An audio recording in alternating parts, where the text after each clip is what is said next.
Paz do Senhor, amigos e irmãos, tudo bem? Deus abençoe a vida de vocês. Mais uma vez estamos aí juntos para meditarmos sobre a palavra do Senhor.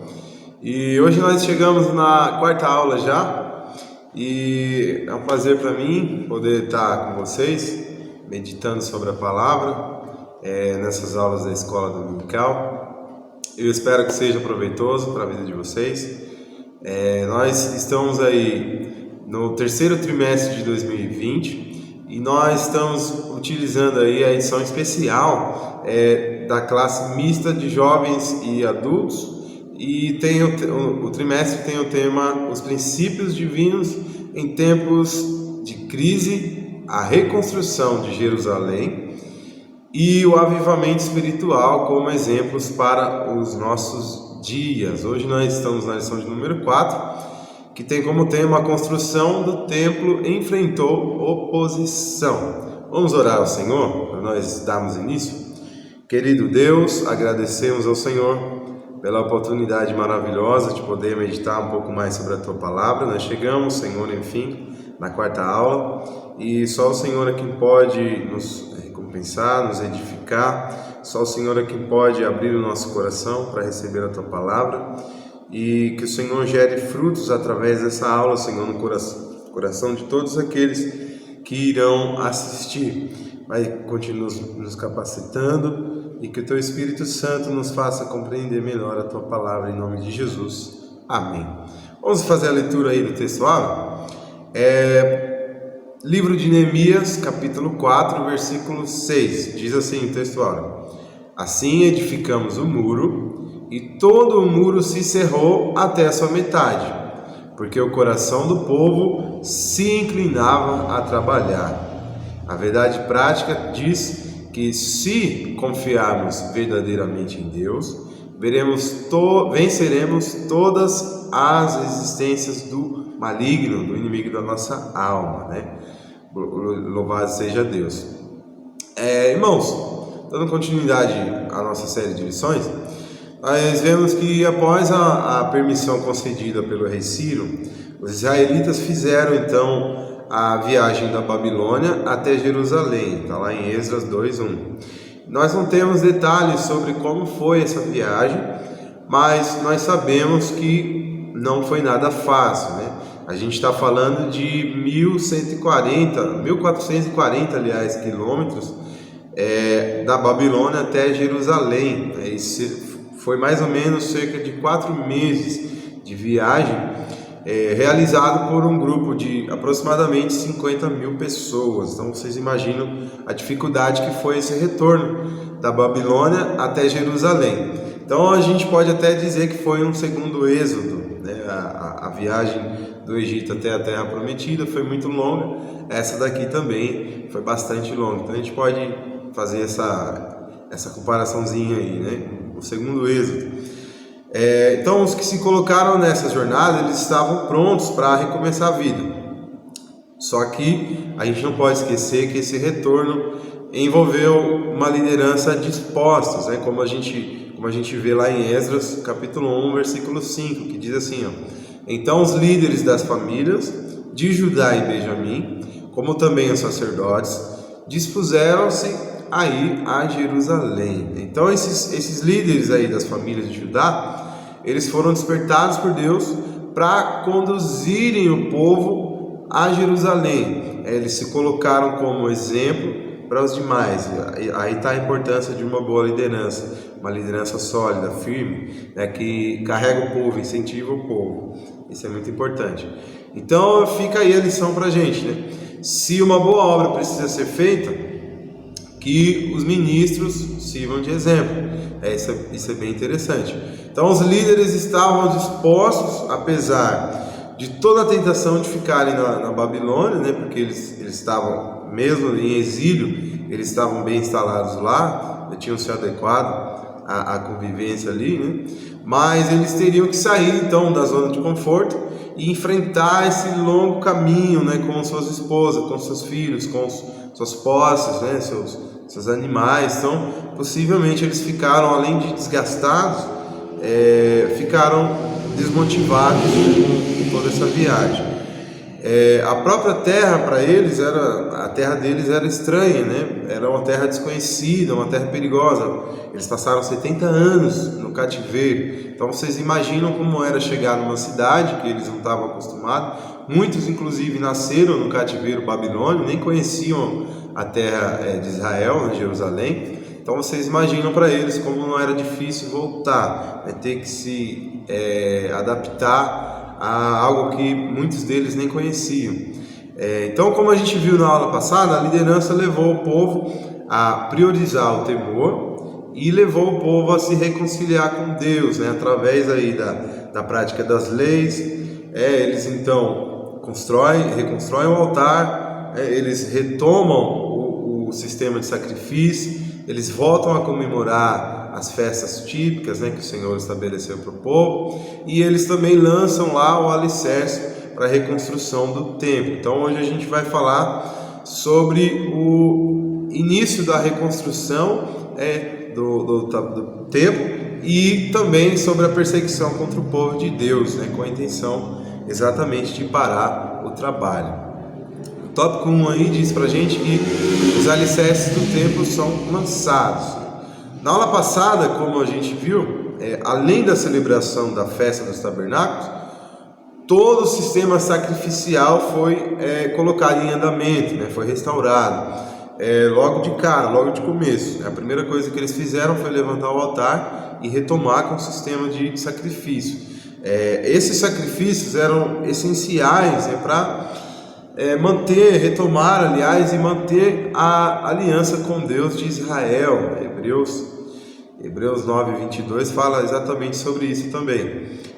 Então, o despertamento que Deus deu primeiro a Ciro encorajou o povo a reconstruírem o altar e para lançar os fundamentos do templo. Então, logo em seguida, eles começaram a reconstrução do templo, né? Eles tomaram as providências necessárias ali para a reconstrução do templo. E como era de esperar, logo a oposição se levantou e eles passaram a fazer de tudo para que a reconstrução parasse. Então isso exigiu bastante perseverança e ainda mais coragem de todo o povo, né? Exatamente porque o templo agora era muito importante para a restauração de Israel, não só religiosa, mas também política, porque o templo era o centro ali da cidade deles. Era a grande potência, era o grande segredo ali, né? A grande arma do povo de Israel. Então era uma conquista política e também religiosa a reconstrução do templo. O governador Zorobabel e os que voltaram com ele, eles começaram então imediatamente a reconstruir a casa de Deus, porque eles entenderam que essa era a tarefa mais importante, a prioridade, né, para fortalecimento de uma nação que estava praticamente destruída. Então eles começaram as obras no segundo ano, aproximadamente 536 a.C., né, da vinda da casa de Deus, no segundo mês, que era o mês de Zível, mês de abril e maio. Nos versos 10 e 11, nós vemos que a preocupação principal da passagem não era focar a reconstrução do templo em si, mas sim marcar a reação do povo, enfatizar a reação do povo. Um dos principais temas exatamente de Esdras e Neemias. O foco não é a reconstrução, mas sim é o sentimento do povo em reconstruir. Eu creio que esses sejam os pontos mais importantes do livro de Esdras e Neemias. Então, por que eu digo isso? Porque um povo animado, um povo fortalecido, né, na sua fé, ele seria capaz de realizar grandes obras, né, estariam dispostos ao grande e árduo trabalho. É assim também na minha e na sua vida.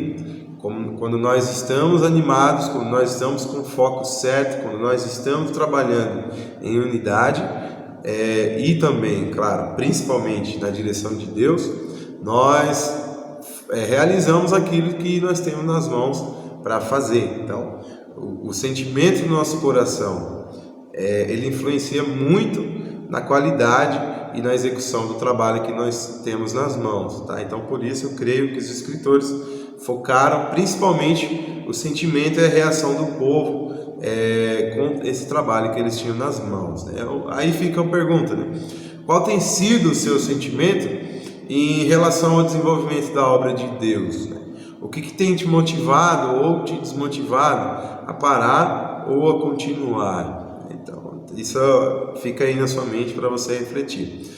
Então, nós vemos que os idosos, aqueles que conseguiram voltar do exílio, eles tinham visto a primeira casa, quando os alicerces começaram a ser lançados. Eles choraram em alta voz, porque voltaram à mente a grandeza, do esplendor do templo de Salomão, que eles viram ser construídos, eles viram terminados. Então, ao verem ali aquele começo humilde, um templo que era pobre, não era um templo igual, era um templo mais pobre, um templo com recursos reduzidos, eles começaram a chorar, em contraste com outros que choravam, mas choravam de alegria, gritavam de alegria, porque tinham sido libertos do cativeiro e agora tinham condições ali de reestruturar a sua terra natal, Isso é bem interessante. Então os sons se misturaram, de um jeito que não dava para diferenciar qual voz que era de choro e qual voz que era de alegria, Só que, como eu disse, os membros que eram mais velhos, do povo de Deus, que foram os remanescentes do pós-exílio, eles não estavam chorando de alegria, mas de decepção, exatamente por causa da diferença entre um começo tão humilde, um começo tão simples. Então, por isso eu digo, mais uma vez, que a grande ênfase aqui é sobre o sentimento e a reação do povo. Então, a lição central que a gente pode tirar desse relato é que sempre existe espaço nas nossas vidas para um recomeço em todas as áreas das nossas vidas. Sempre tem espaço para recomeço. E qual tem sido a sua reação em meio aos obstáculos da vida? Talvez a sua situação atual seja muito diferente como você era no passado, como era no passado.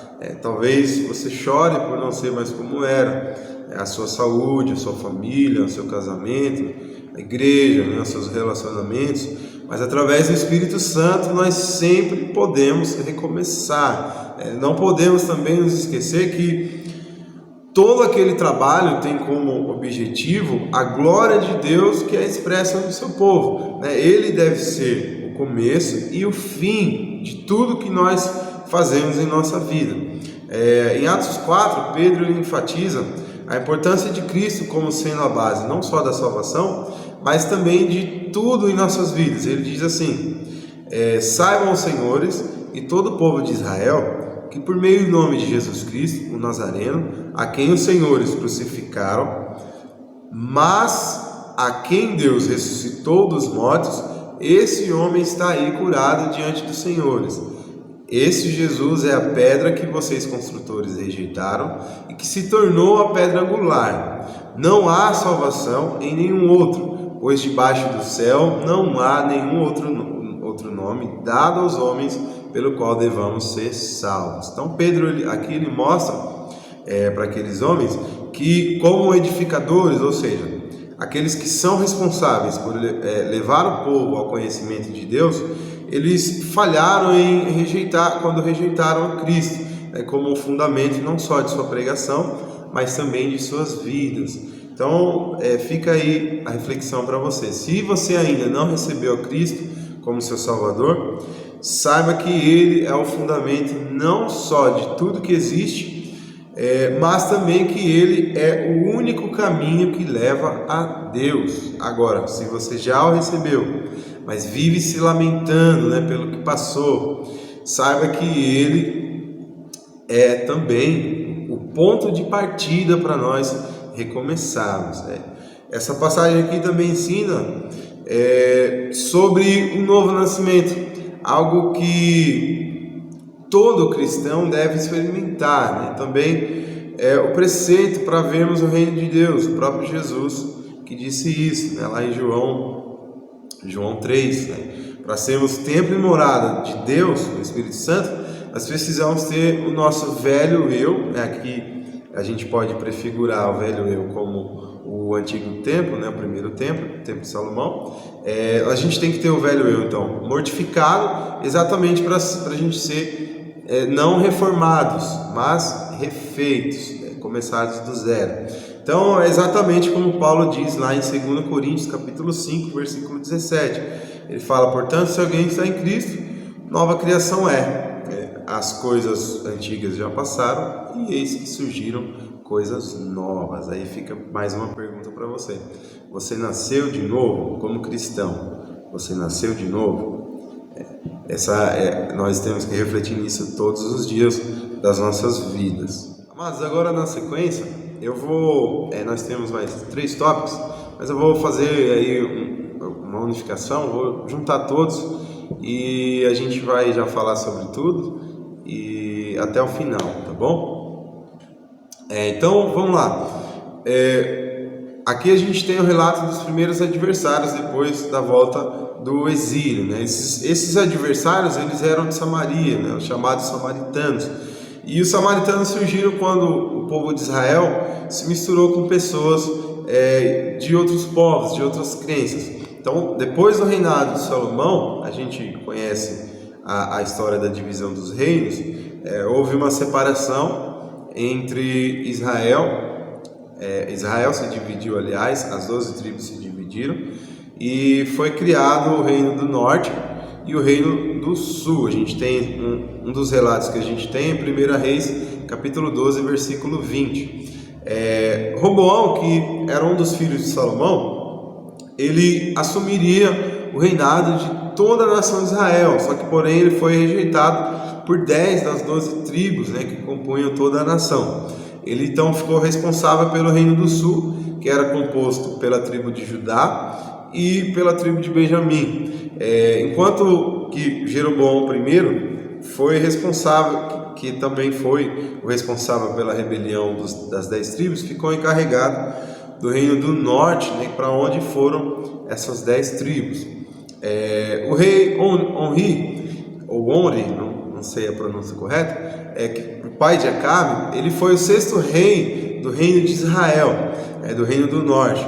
E exatamente foi ele quem comprou a região de Samaria, que era uma região montanhosa, né, bem localizada para se fazer um forte, uma cidade forte, e ele a transformou então na capital de todo o reino do norte, né. Lá em Judá, o povo continuou a adorar a Deus em Jerusalém, mas em Israel o povo se virou à idolatria e misturou a adoração de Deus a outras religiões. Então a capital do reino de Israel ficou sendo Samaria.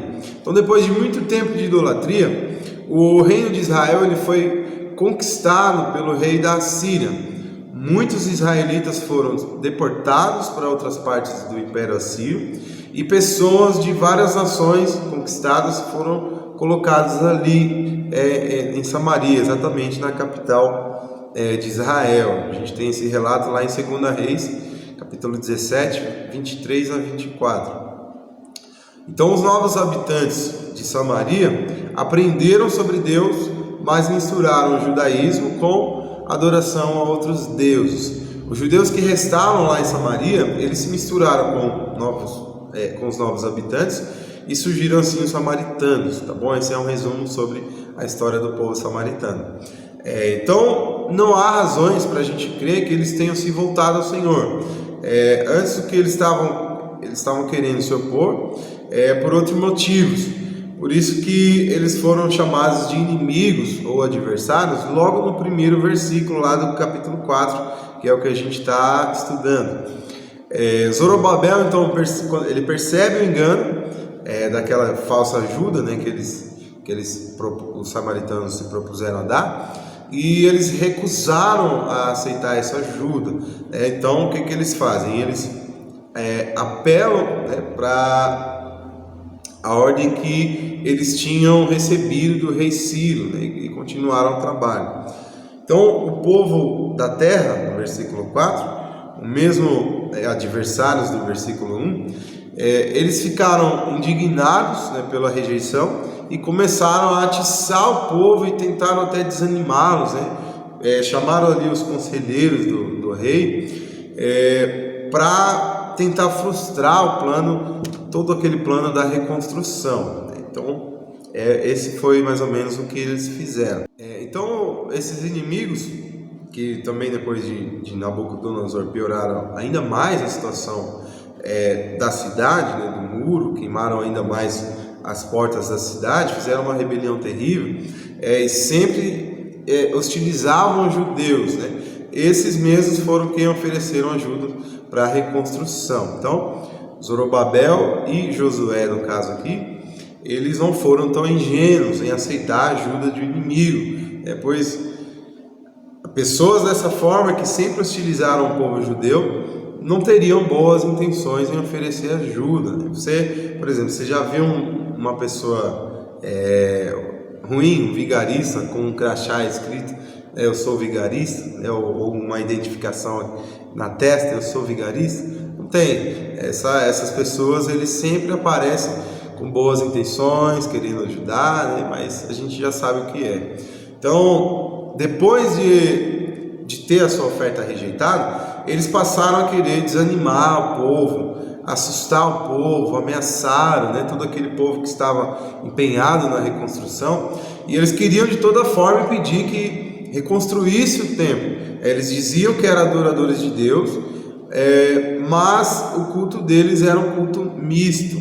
Eles foram levados para Samaria décadas antes pelo poder dos assírios, como eu falei, que venceu os israelitas e levou eles embora de lá. Então eles adotaram a mesma estratégia que mais tarde Nabucodonosor adotaria também, né? Que é retirar a população nativa da sua pátria e levar ela para longe, e ensinar os seus costumes, as suas crenças, a sua religião, a sua política.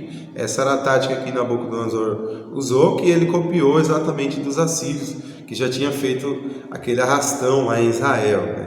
Então a terra de Israel, para não ficar vazia, ela foi habitada por outros povos, né, que vindos da Síria, por exemplo, da cidade de Cuta, e a Síria mandou para lá um sacerdote de Deus para que fossem ensinados a adorar o Deus daquela terra.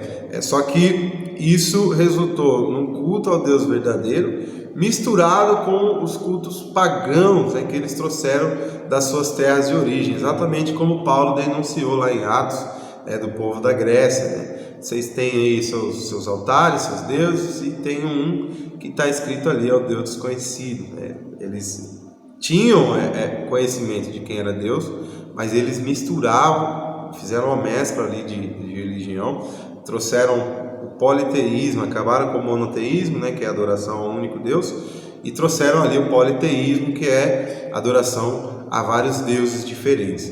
Então os samaritanos, eles nunca aceitaram o templo de Jerusalém e também não aceitaram a Torá, que é o Antigo Testamento, mas eles aceitavam, eles mantinham a lei mosaica, a lei de Moisés. Então eles ergueram um templo próprio no Monte Gerizim, né, onde hoje é a cidade palestina de Nablus, e se tornaram aí politeístas, como eu falei, e passaram a aceitar a lei de Moisés do seu jeito, como eles queriam. Então, a partir daí, os judeus desenvolveram esse grande ódio contra os samaritanos, principalmente no tempo de Neemias, porque eles começaram a atrapalhar bastante a reconstrução do muro da cidade em geral, né? Então, fica uma pergunta aí para nós: será que existem muitos samaritanos em sua volta? Pessoas que parecem que são boas, mas que oferecem ajuda, mas no final das contas querem atrapalhar a obra de Deus, né? O inimigo das nossas almas, ele é especialista em se disfarçar, em se camuflar. Ele não vai aparecer na nossa frente com um chifre, tridente, capa vermelha, ele não precisa disso. Mas ao contrário, ele vem disfarçadamente, como quem quer ajudar, exatamente para poder acabar com o plano de Deus nas nossas vidas. Será que tem pessoas assim na sua vida? A vigilância é importante. Os judeus, então, eles queriam reconstruir o templo para adorar o Deus verdadeiro, do modo como ele queria. A gente precisa entender que a adoração e fé mista, misturada com a adoração pagã, isso os judeus não queriam mais fazer, e é o que nós não podemos fazer hoje. A verdadeira adoração é algo que o Senhor sempre exigiu desde que ele se revelou ao homem, verdadeira adoração, adoração com sinceridade, da mesma forma com que esse foi o motivo pelo qual ele condenou Caim.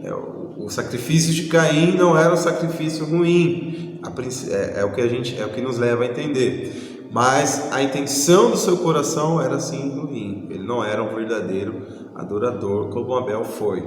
Então Jesus disse exatamente isso para uma samaritana. Olha aí que contradição, né? Jesus falou exatamente isso para uma samaritana. Ele disse que os verdadeiros adoradores adorariam em espírito, ou seja, adorariam em qualquer lugar, e em verdade, ou seja, pura e sinceramente. Esse é o perfil dos verdadeiros adoradores, o qual o Senhor procura. É bem interessante, o Senhor procura esses verdadeiros adoradores. Então, como os samaritanos praticavam essa adoração mista, e como também eles não queriam que o templo fosse construído, aliás, que na verdade a gente sabe que não quer isso, é Satanás, né, que é quem mais deseja a interrupção da obra de Deus. Ele manipulava os samaritanos e usou diversas estratégias diferentes para impedir a existência do templo outra vez. Então, pela orientação do Espírito de Deus, do Espírito Santo, os líderes judaicos, eles foram orientados e souberam negar a ajuda traiçoeira dos samaritanos. Na verdade, essa oposição e outras ameaças e tentativas de impedir a reconstrução do templo, na realidade só fortaleceu a fé da liderança judaica e dos judeus envolvidos na obra. Isso é interessante. Toda perseguição, todo obstáculo deve levar o cristão mais perto de Deus. E essa é a intenção das provações que Deus permite nas nossas vidas, é nos colocar mais próximos de Deus, é nos fazer orar mais, como a minha querida esposa diz, os inimigos eles são mais um tijolinho na nossa construção, né? Isso é bem legal da gente refletir. Então a vigilância ela deve ser uma das maiores características do povo de Deus. Nós vivemos em uma intensa batalha que não pode ser subestimada. É exatamente a batalha espiritual. Então, a reconstrução do templo ela foi interrompida por aproximadamente 16 anos, né? E depois de começarem as obras, como a gente vê lá em Esdras 4, os adversários de Judá e Benjamim eles procuraram de muitas formas impedir que as obras de reconstrução do templo avançassem. Eles conseguiram fazer eles ficarem paradas, a obra ficar parada até o segundo ano do rei Dário. Esse relato está lá em Esdras 4, versículo 24. Aproximadamente 16 anos eles ficaram parados, com o tempo parado. Então Esdras passa do lançamento das fundações do templo no capítulo 3 para a interrupção das obras no capítulo 4. Mas ele explica no capítulo 4, no versículo 5, que as obras não foram interrompidas durante o governo de Ciro, mas sim elas foram frustradas. O que se imagina é que elas se tornaram mais lentas, elas foram feitas mais devagar, só que elas foram interrompidas mais para frente, depois. Então o povo de Deus sempre foi rodeado por inimigos, e sempre que o povo de Deus é fiel, esses inimigos nada podiam fazer contra eles. É por isso que temiam muito que os judeus se restabelecessem, estabelecesse aquele poder que no caso era um poder insuperável, caso eles obedecessem a Deus, caso eles buscassem, se voltassem a Deus. Eles tinham na memória e nos registros escritos, nos registros históricos, que as coisas grandes que Deus fez para livrar o povo. Sempre que o povo se voltava para Deus, o Senhor dava livramento. Foi assim com Davi, foi assim com Ezequias, foi assim com Moisés, foi assim com Josafá. Toda vez que o povo se volta a Deus, é um povo praticamente invencível, não por sua própria força, mas exatamente pela força de Deus. Então Jerusalém era uma fortaleza que não se podia assaltar, nem em outros tempos. Era uma fortaleza bem guardada, a cidade de Davi, a cidade segura. Então esse foi com certeza um dos grandes erros do povo nessa situação. Como eu disse, a dificuldade devia levar eles a Deus. Buscar Ele principalmente nas adversidades deve ser o nosso primeiro recurso. Muitas vezes nós estamos em dificuldade e nós tentamos várias e várias coisas antes de tentar procurar Deus, antes de tentar buscar Deus, buscar a solução nele. Isso é um grande defeito que nós temos. A gente procura ajuda em todos os lugares, menos em Deus. Esse foi exatamente o erro do povo. Então parece que eles não aprenderam com a sabedoria dos salmistas, por exemplo. O Salmo 46, que é um dos mais famosos, diz que Deus é o nosso refúgio, é a nossa fortaleza, é auxílio presente na adversidade. Por isso nós não temeremos, embora a terra trema, os montes afundem no coração do mar, embora estrondem as suas águas turbulentas e os montes sejam sacudidos pela sua fúria. Então eles não aprenderam com Davi ou com os salmistas que Deus é o nosso refúgio presente. Ele está sempre ali para nos dar o livramento.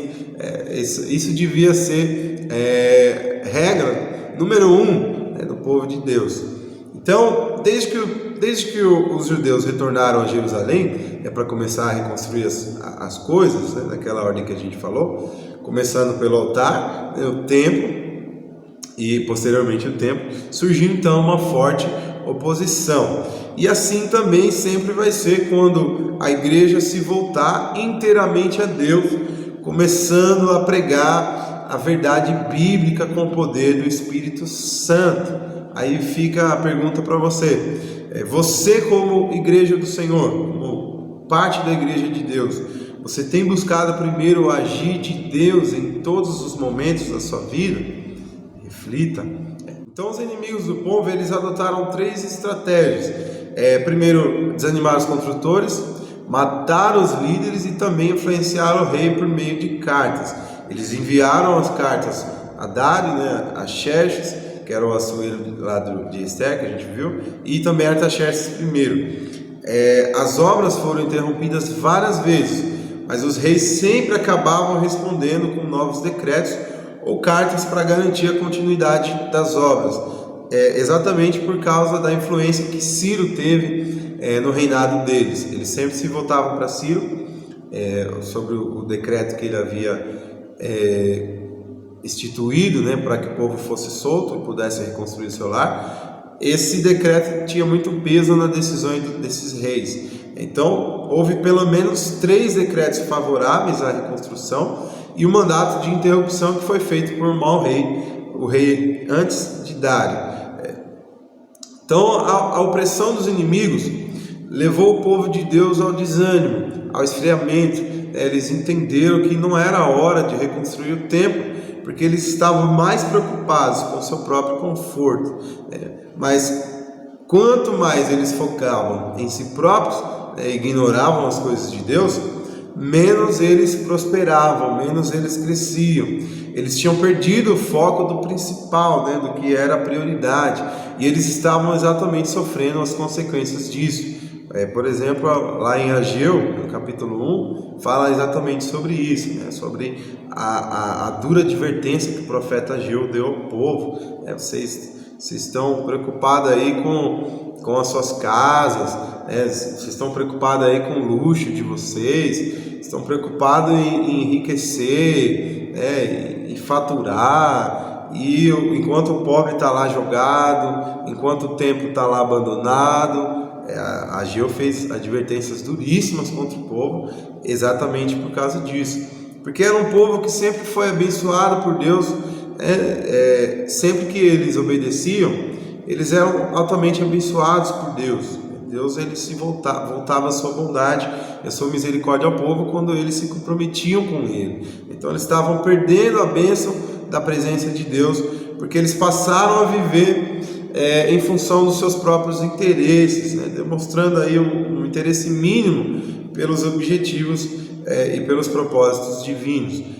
Do mesmo jeito, a gente pode esperar um declínio das bênçãos de Deus na nossa vida, se a gente não tiver prazer pela sua obra, tanto no lar quanto entre os povos, entre as nações, entre os nossos vizinhos. Então, quando eles se dispuseram com amor, né, a edificar o templo, Deus faz com que todo o empreendimento deles tenha êxito. É o Senhor que abençoa a obra das nossas mãos, quando nós dedicamos tudo a Ele, e quando nós fazemos não como fazemos aos homens, mas fazendo como se fosse ao próprio Deus. Então o Senhor abençoa, o Senhor recompensa.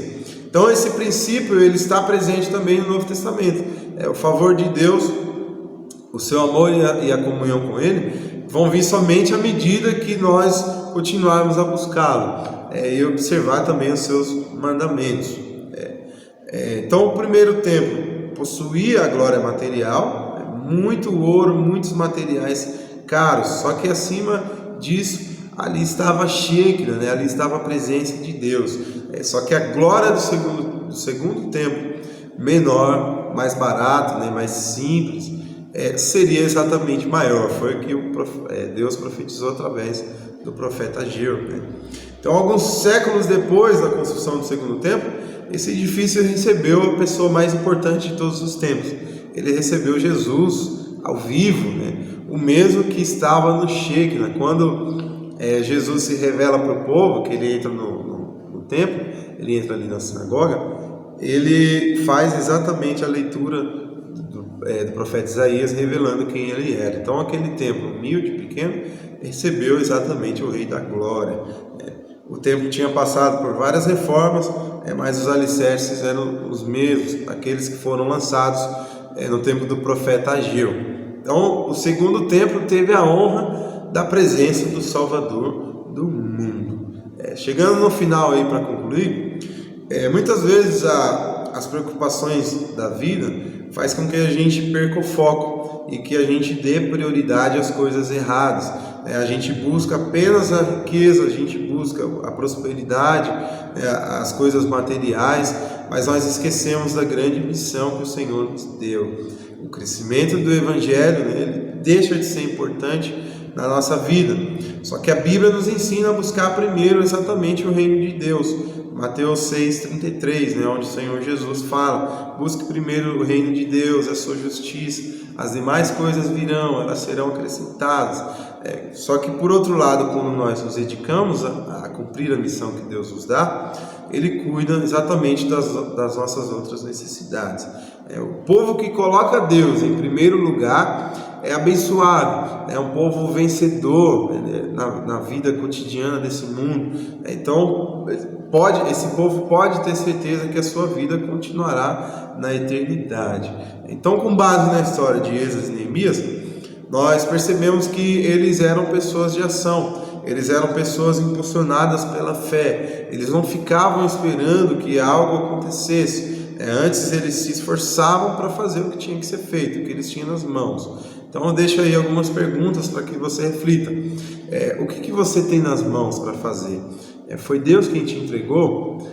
Você tem sido atacado por fazer a vontade de Deus? Qual que tem sido a sua prioridade? Qual é a prioridade da sua vida? Fica aí essas reflexões para você fazer. E apesar da oposição, apesar das dificuldades, apesar de tentarem parar a obra de Deus na sua vida e coletivamente, né, na vida da igreja, sempre a primeira medida que nós devemos tomar é buscar em Deus o livramento. Amém, meus irmãos? Deus abençoe vocês. Vamos orar para nós encerrar. Senhor Deus, agradecemos pela oportunidade de aprender um pouco mais sobre a Tua Palavra. E assim como o povo se voltou ao Senhor e retomaram a reconstrução do templo e tudo aquilo que eles precisavam fazer, que o Senhor nos ensine também a nos dedicarmos com força total, Senhor, à Tua obra, a dar prioridade àquilo ao qual o Senhor nos entregou, a dar prioridade ao relacionamento com o Senhor, Pai, porque o Senhor deve ser o que nós temos de mais importante em nosso coração. O Senhor deve ser o tesouro do nosso coração. Pai amado, abençoa a vida das pessoas que assistiram essa aula e sempre nos capacita a melhorar sobre o estudo e ensino da Tua Santa Palavra. Em nome de Jesus. Amém. Agradeço a todos pela oportunidade, os nossos líderes local, nosso líder setorial, nosso líder nacional. Agradeço a todos, agradeço à Assembleia de Deus, ao Ministério Belém pela confiança e que Deus abençoe a vida de vocês. Até a próxima.